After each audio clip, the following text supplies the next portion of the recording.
अस्सलामुअलैकुम नाजरीन। आज मैं आपके लिए लाई हूँ एक नहायत दिलचस्प कहानी, ऊंट और उसका साया। चलिए शुरू करते हैं।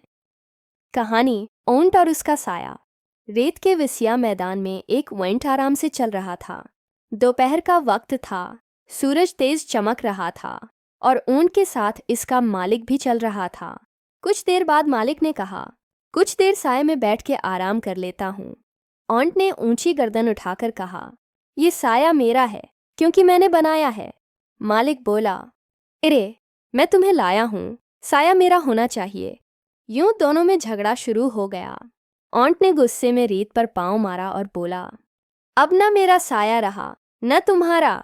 इतने में तेज हुआ चली, रेत उड़ने लगी और दोनों को एहसास हुआ कि वो फजूल बात पर झगड़ रहे थे।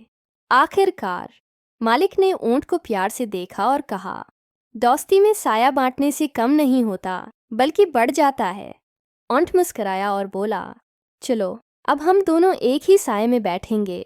नाज़रीन, इस कहानी से हमें सबक मिलता है कि खुदगर्जी से नुकसान होता है और बांटने में हमेशा बरकत होती है। फिर मिलेंगे एक नई कहानी के साथ। अल्लाह हाफिज़।